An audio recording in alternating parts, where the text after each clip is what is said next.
Hey guys, Zazibar here. I'm here to do a movie review for a film that I'm probably not going to have a ton to say on, but a movie that I really wanted to get my views out there on, because it's a movie that's kind of infamous amongst, well, not really infamous, it's a movie that's, in my opinion, very underrated, and a film that's not well liked, a movie that if you hear people talk about it, it's generally not in a good connotation.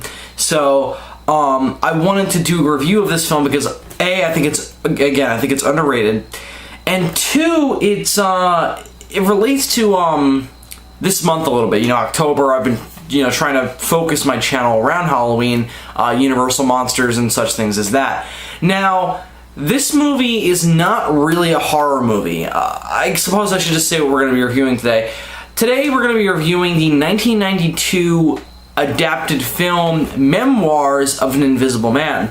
Now, the movie is based on a book called Memoirs of an Invisible Man, which has not the exact same plot as the finished film, but it's got a similar enough one where it's a very close adaptation. As far as I can tell, I haven't read the novel myself, but from the research I did, it's close enough. Now, that book, and the author has said this, is in fact a modern interpretation of the original H.G. Wells novel, The Invisible Man, which is a novel I love a lot. And of course, my favorite Invisible Man movie is the original James Whale film.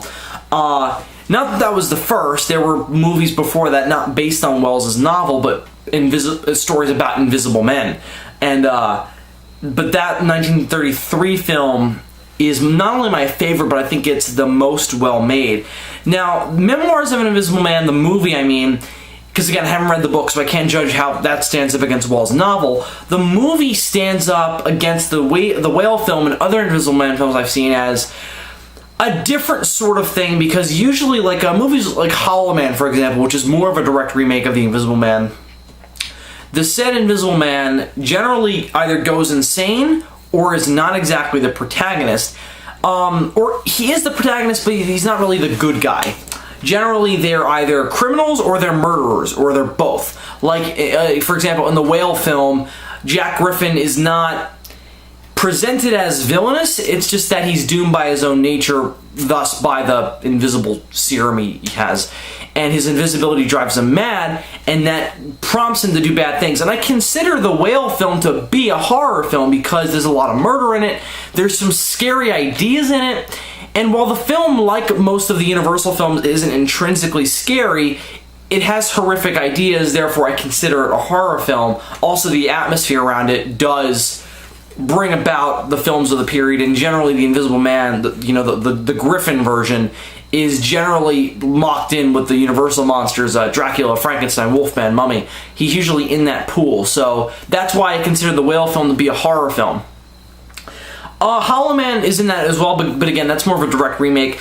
Memoirs of an Invisible Man is, if nothing, not a horror film, because there's no horror in it at all. And the one thing that I like about it, and the one thing that I think is unique about it, and I haven't seen every single movie about an Invisible Man, so I don't know if this is unique or if this is something that other films have done and done better. But the Memoirs of an Invisible Man is much more science fiction and comedy based. Now, of course, the film stars Chevy Chase, so of course you're going to intrinsically have comedy in it because it's a comedian playing the character. Now, I don't think that necessarily means it has to be a comedy. I mean, Jim Carrey and Bill Murray have done films that aren't intrinsically comedies. I don't really consider Groundhog Day to be an intrinsic comedy just because it stars Bill Murray. It's a comedy because, well, it's not really even a comedy, it just has comedic elements. And I think that sometimes the best dramas have comedic elements in it. I take that with action films and now as well. So, where am I going with this? I'm kind of jumping all over the place, but basically I just want to say that I think the Memoirs of an Invisible Man is unique because the Invisible Man in the title is not only not a villain or malicious or does anything of the horror sort like you'd expect an Invisible Man to do. The film around it is also not a horror film. There's nothing horrific presented about the Invisible Man. It's a problem. It's like a sickness. And it's not a sickness that's designed to terrify the audience. It's more to explore the idea of being invisible. And in a metaphorical and a physical sense, because the film very much so seems to be about taking the idea of the novel has this as well, at least as far as I can tell, but the film, based on what I saw in the film, this is what it is. It's the idea of taking the idea of an invisible man and running with that. So, okay, we got a guy who accidentally, and that's the big thing on why he doesn't go around killing people, in my opinion, or doing anything horrific or murderous or evil, is that it's an accident. He didn't want to be turned invisible. So I think that, people who, Jack Griffin, for example, in The Invisible Man, he wanted to become invisible. He had intentions with it. Nick Holloway in Memoirs of an Invisible Man does not. He walks into a building one day as a stock analyst, ends up in a room, there's an accident, half the building gets turned invisible, and he gets turned invisible. It's an accident. He didn't have any intention or desire to become invisible. Now, the interesting thing to me, and what I ultimately really like about this movie, is the way it explores being invisible.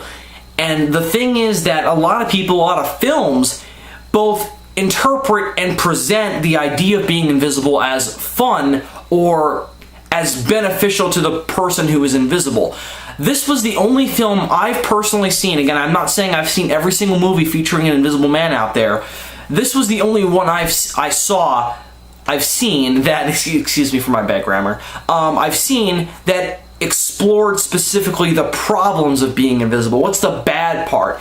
And as this film presents it, and as I more believe, the bad parts are the more interesting parts, but also the more substantial parts. The good aspects of being invisible are outlined in the film by Nick Holloway's love interest, Alice Monroe. And she says, oh, you could be a great bank robber, you could look up girls' skirts, you can walk around naked. He's like, yeah, but then I also can't eat in front of a mirror, I can't walk out into a store and buy something unless I'm, wearing bandages like the original Invisible Man. Which, by the way, I had a kind of a geeky moment when I saw Nick Holloway wrapped up in bandages in a trench coat and a robe. I absolutely geeked out. I'm like, oh my god, it's the real Invisible Man.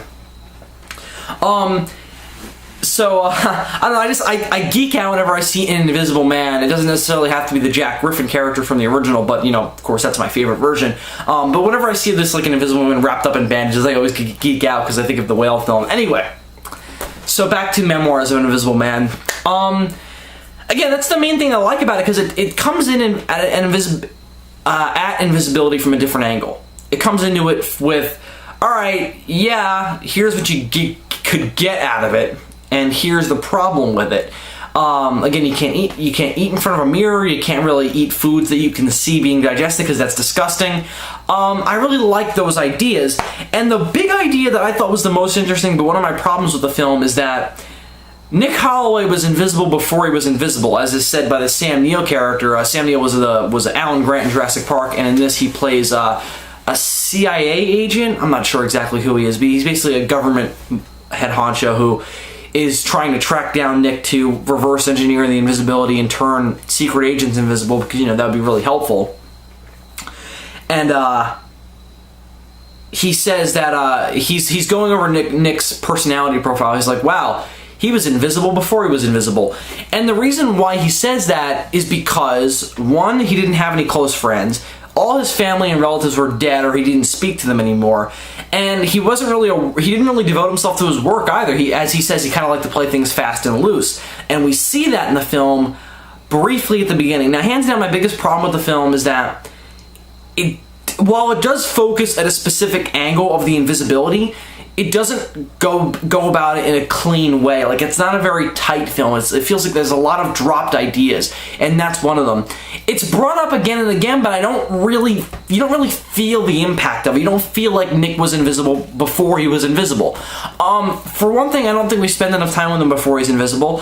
Two, the film is such kind of a chase thriller that it doesn't have much time to focus on the character stuff. And fair enough, if you're an invisible man being chased by the police or the government or whatever, you're not going to have much time to study yourself, as Nick says in the film, but still, I think that as a movie trying to explore ideas and not just be a thriller, an action film or a sci-fi film, I think you need to explore those ideas that you bring up, and seems to be the focal point of your movie. So, I mean, the title is Memoirs of an Invisible Man. What is it like to be invisible? And the film explores that, but it's too focused on the chase thriller aspects. I think that's the film's biggest problem, and leads to it feeling a little mediocre at points. Like, I mean, some of the chase scenes are exciting, especially with the invisibility angle added into that, but they're just not very original. Like, I mean, we've seen it before. We had it in the original Invisible Man, and while for the most part the film Memoirs of Invisible Man, I mean, comes into invisibility at a different angle, there are too many aspects that are both lifted from and not as entertaining as the original Invisible Man film. Like, again, the chase scenes, using invisibility to stalk people. Nick does that in the film just like Jack Griffin did in the original film. So that's hands down my biggest problem with the film is that it's too mediocre, a little bit, in those chase scenes, that it's too focused on that chase aspect. Again, I haven't read the novel, but from what I gather, it's not really that focused on the chase aspects. I read in the synopsis that that's the B story, that the A story is, what is it like to be invisible? What are the problems? And that's what I wanted from this film. Those are the most interesting scenes in this film. For example, the one that I liked the most was, again, Nick not being able to eat in front of a mirror because it's disgusting. Because, you know, you're invisible, you can't see yourself, so when you eat food and it starts to be digested, for a while you can see it. As he says in the film, and as is also said in the Invisible Man, it does get digested after a while, and when it gets digested, it just becomes part of your invisible makeup. But before that, right when it's swallowed and being digested originally, you can see it, and it's disgusting. So that was one of my favorite ideas in the film. And I also like how that's carried through because, well, before that, he can't eat with his hands really because he can't see his own hands. So he picks up like this grabber and he starts pulling food out of the box. It's hilarious. Well, hilarious. It wasn't laugh out loud funny, but it was a hilarious idea.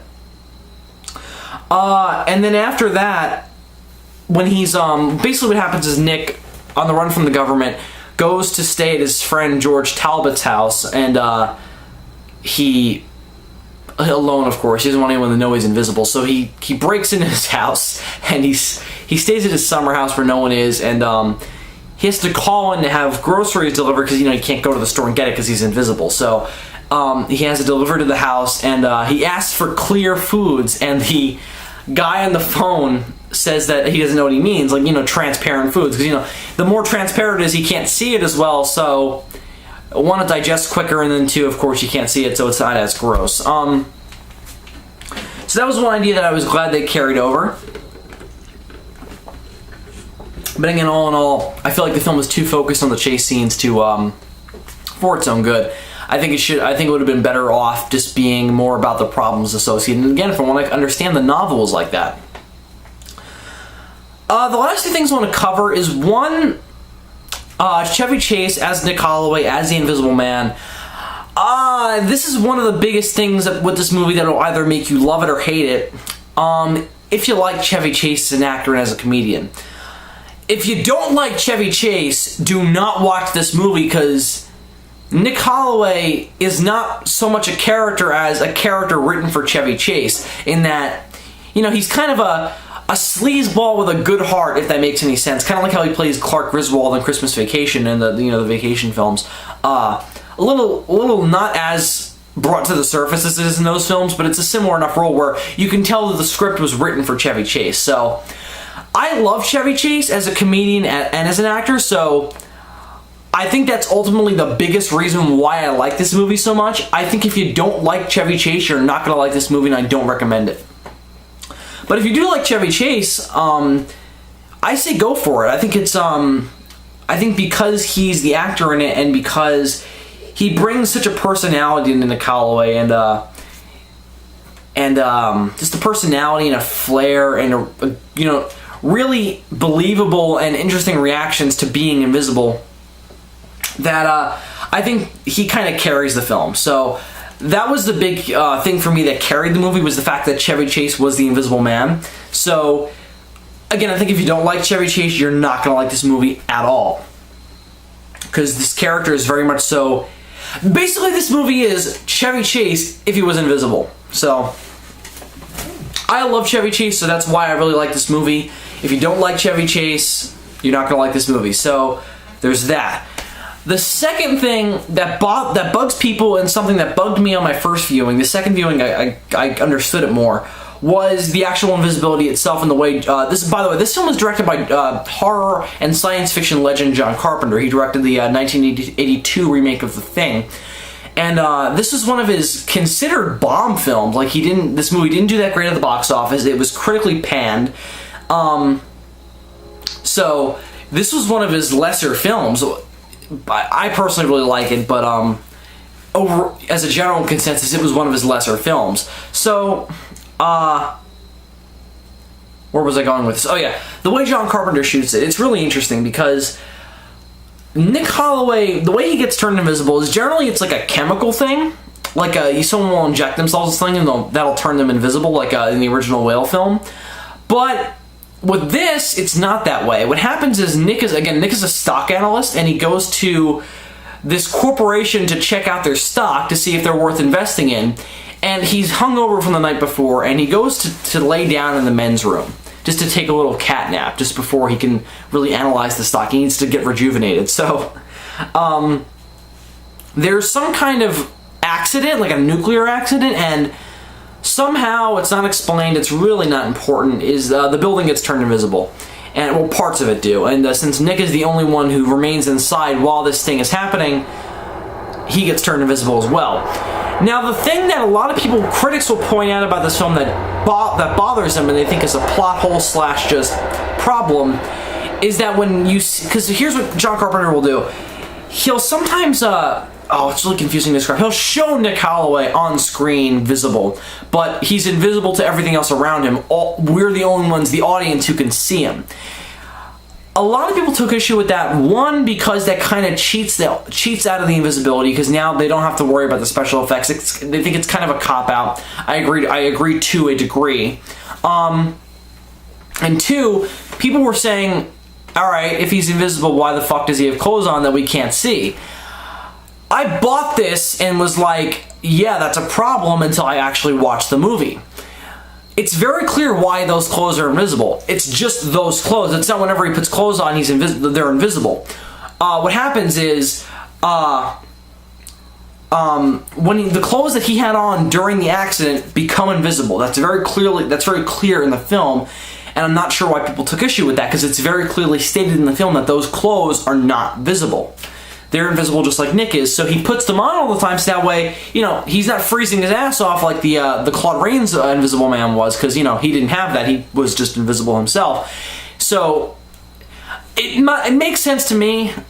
I suppose you could argue with it, but whatever. It really doesn't bother me. So I don't mind that he has clothes on. What bugs me is that Carpenter has Chevy Chase on screen so much in that idea of we can see him, everyone else can't, that it begins to take away from the fact that he's invisible. Like, we actually don't get enough shots of him being invisible.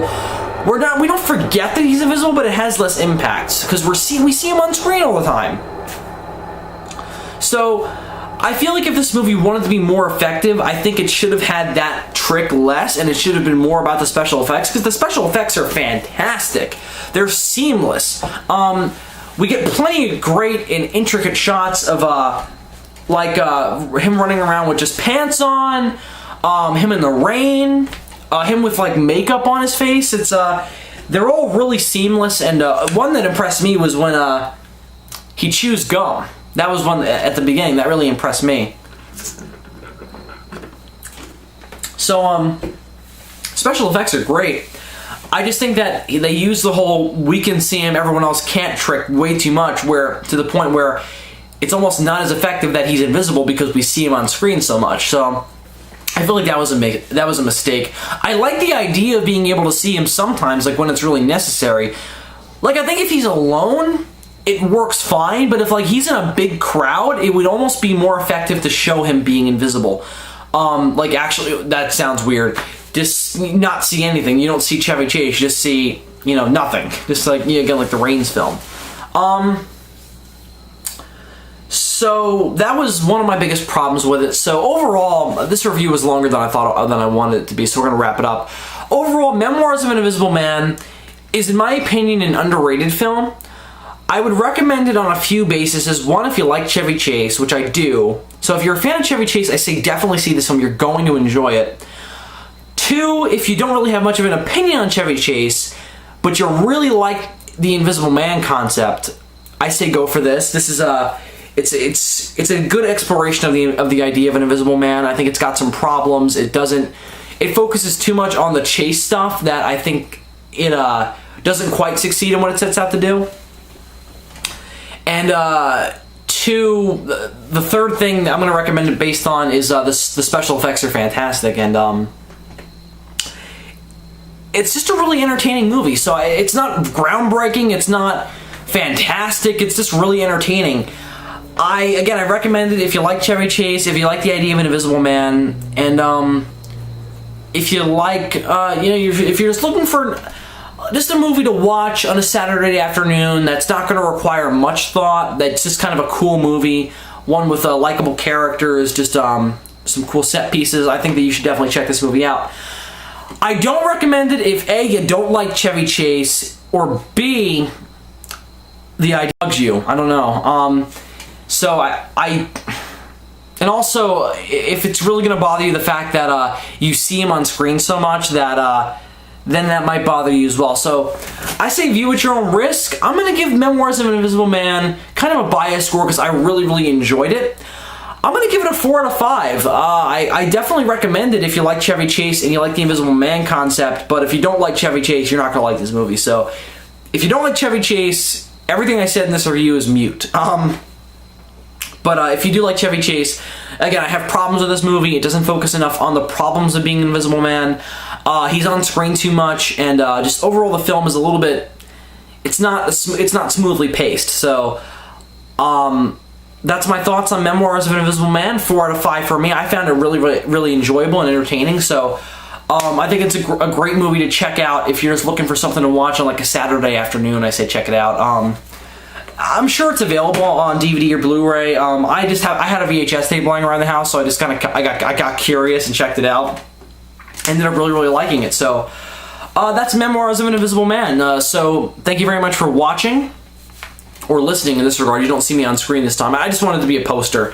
I just thought that would be more effective for this style of review. So that'll about do it for this review of Memoirs of an Invisible Man.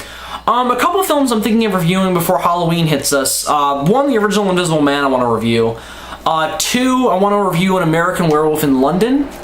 And then, of course, we're going to do our big kind of cap-off Halloween video with the ZGC Spotlight on the Universal Monster movies. So check out all that stuff coming your way. I'm thinking of recording the American Werewolf in London review tomorrow, and then probably the Invisible Man review not far after that. I intended to review the Invisible Man before I reviewed Memoirs of an Invisible Man, but I just watched Memoirs for the second time tonight. For the second time for my second viewing was tonight, so I figured I'd just get my thoughts on it right after I saw it. So that's why I decided to do that first. So thank you very much for listening, and I'll see you guys soon for some more movie reviews. Zazubar out.